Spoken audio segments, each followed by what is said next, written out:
पौदीना का रायता में टेस्ट बने खटियाई की, ब्याह में रसोई रहेगी बर्फी बालूशाही की।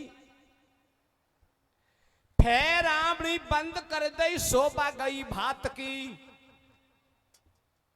अब 3 बेस भात में 100 रुपया। फिर आमड़ी कम कर दई तो शोभा गई भात की। साडू की सी बूझ रहेगी ब्याह में बारात की।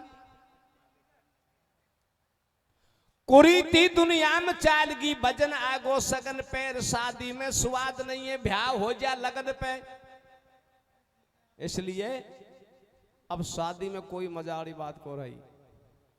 और ने पहला ऊंट घोड़ा भाजबो करा, ऊंट घोड़ी भाजबो करे, रथ भेली भाजबो करा, बंदूक चालबो करे, जब शादी में स्वाद। एक दिन एक गांव में हम पदगाव गया, 2 लोगाई में लड़ाई होती देखी। एक लोगाई कह रही कि सबसे ऊंची पूरा कुटुंब में मैं हूं, मोसे ऊंची कोई कोई। दूसरी कह रही है कि मैं का तो कमू का। मैं भी मारा बहू की गोद भरवा गई छोरा का सासरा में। पूरी दौरान जेठानी को बेस दुआ ले आई, 5 से की मिलनी दुआई। दूसरी कह रही है मैं का तो कमू को मारो ब्याह मिलनी करवाया जो 11 से मिलनी करवाई मैंने। तो इसलिए दुनिया में एक कुरीति चालेगी, लड़ाई चालेगी और गोई चालेगी। हारे गोई करती डोले दुनिया राके बोल विरोधी का। कैसे कैसे कैसे? गोई करती डोले दुनिया राके बोल विरोधी का। गोदी बरबा जाने जे मेरा बेसो देगा। गोई करती डोले दुनिया राके बोल विरोधी का। गोदे बरबा जावे जे मेरा बेसो देगा। गोई करती डोले दुनिया राके बोल विरोधी का। गोदे बरबा जावे जे मेरा बेसो देगा।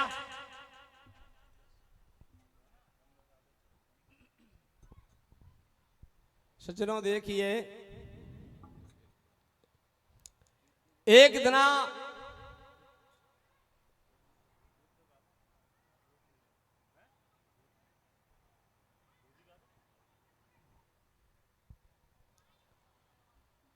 सज्जनों एक समय क्या होता है, त्रेता युग में भगवान राम और हनुमान का बीच में युद्ध हुआ और द्वापर में अर्जुन और भगवान का बीच में युद्ध हुआ। बात जलती नहीं। अर्जुन और भगवान एक नता में मामा भुआ के भाई थे और एक नता में जीजा और साले थे और एक नता में गुरु और शिष्य थे।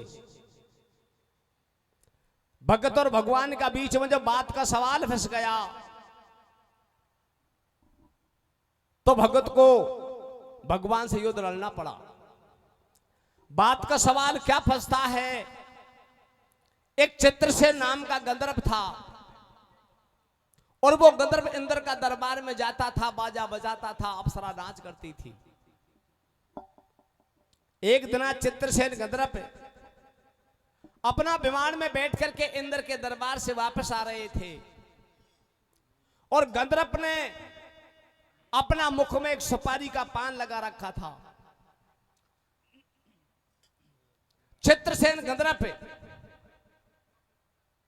का विमान आसमान में जा रहा था और बियाबान जंगल में गाल ऋषि अपना धूना को लगा करके भगवान का भजन कर रहा था। वो चित्रसेन गंधर्व विमान में से थूक देता है और गाल ऋषि के मस्तक पर वो चित्रसेन गंधर्व का थूक गिर जाता है। गाल ऋषि आसमान की तरफ देखते हैं तो गंधर्व का विमान जाता हुआ दिखता है। ऋषि की भक्ति का खंडन हो गया। गाल ऋषि क्या करते हैं, अपना आश्रम को छोड़ करके और द्वारकापुरी में भगवान के पास पहुंच जाते हैं। भगवान अपने सिंहासन पर उस भगत पर विराजमान थे। जब गालिब ऋषि को आ तो देख करके भगवान क्या कहते हैं, और गालिब ऋषि भगवान से क्या कहते हैं, भैया एक दिन गालिब ऋषि गयो कृष्ण के पास और रोष बदन में छा गयो तो चेहरा भयो उदास। मनमोहन से कहने लगो तुम सुनो द्वारकाधीश, या गंधर्व चित्रसेन को तो कल कटनो चाहिए शीश। मेरी आज्ञा को पालन करो या माप हो नहीं चूक, और गंधर्व चित्रसेन ने तुम्हारा दियो बदन पे थूक। कि महाराज मैं आश्रम पर बैठा बैठा आपका वजन कर रहा था, चित्रसेन गंधर्व ने मेरा मस्तक पर थूक दिया और मेरी भक्ति का खंडन कर दिया। इसलिए महाराज मैं आपके पास इसलिए आया हूं, 3 दिन के अंदर अंदर चित्रसेन गंधर्व का शीश कटना चाहिए। भगवान भगत पर दया कर गए। भगवान कहते हैं कि ऋषिराज कोई बात की चिंता मत करो, 3 दिन के अंदर अंदर चित्रसेन गंधर्व का शीश कट जाएगा। भगवान प्रतिज्ञा कर जाते हैं। चित्रसेन गंधर्व का नारद मुनि गुरु था। जब नारद मुनि को इस बात का मालूम चला कि मेरा शिष्य का मस्तक को काटे के भगवान प्रतिज्ञा कर गए, मेरा शिष्य का कोई दोष नहीं, और भगवान प्रतिज्ञा कर गए। नारद मुनि अपना आसन को छोड़ करके और चित्रसेन गंधर्व के पास हम चले जाते हैं। गंधर्व से कहते रहे भैया गंधर्व तू तेरा मन में मगन हो रहा है, आपको इस बात का कोई मालूम नहीं, आपसे धोखा हो गया, दगा हो गया, आपका शीश को काटे की भगवान प्रतिज्ञा कर गई। चित्रसेन गंधर्व हाथ जोड़ करके देवर्षि नारद से कहते हैं कि महाराज मैंने मेरा जीवन भर में भगवान से कोई अपराध नहीं किया, भगवान मेरा शीश को क्यों काट रहे हैं। नारद जी कहते हैं भैया भगवान के भगत से आप पे अनजानी में अपराध हो गया, भगवान को ये बात का कोई मालूम नहीं, पर भगवान अपना शिष्य पर दया करके और अपना शीश को काटने की प्रतिज्ञा कर गई।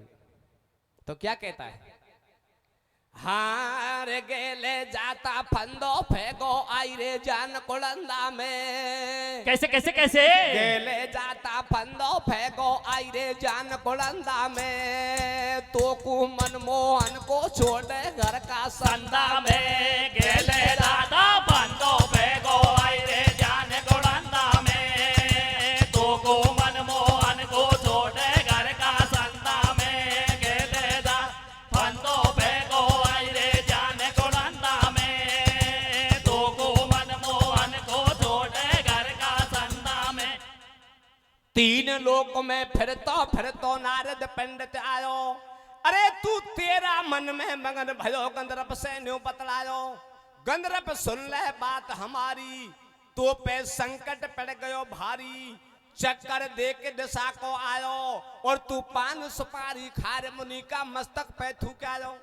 या कहीं बात होए धिकबारी, और बिना बात पे तेने गाड़ ऋषि की जात बिगाड़ी। बा मनमोहन प्रतिज्ञा करेगो, डांटो नहीं डटेगो, और आज रात की माफी तो कु कल तेरो शीश कटेगो। सुन नारद की बात गंधर्व के पामन पड़ गो पानी, और बेटी बेटी भेलन भीतर रो रही है कोरानी। आज को पति तुम्हारो कलिया कुमरा सरेगो, अरे पन रात आडी चाहिए जे को बेरी काई करेगो।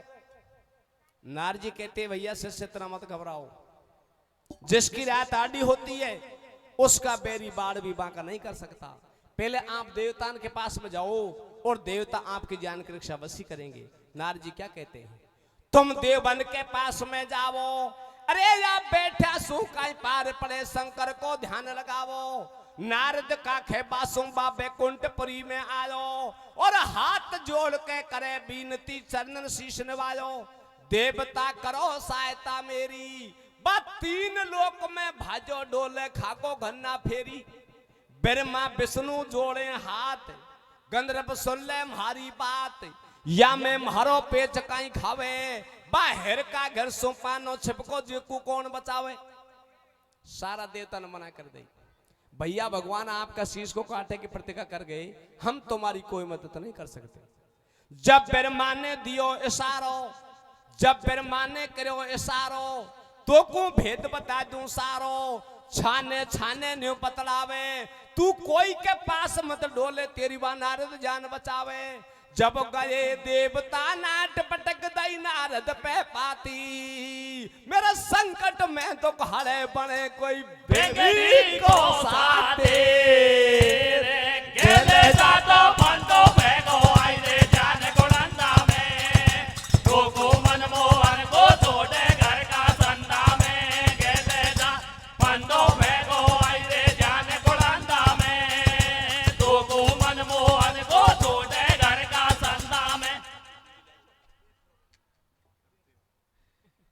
सज्जनों देखिए, सारा देवता ने मना कर दी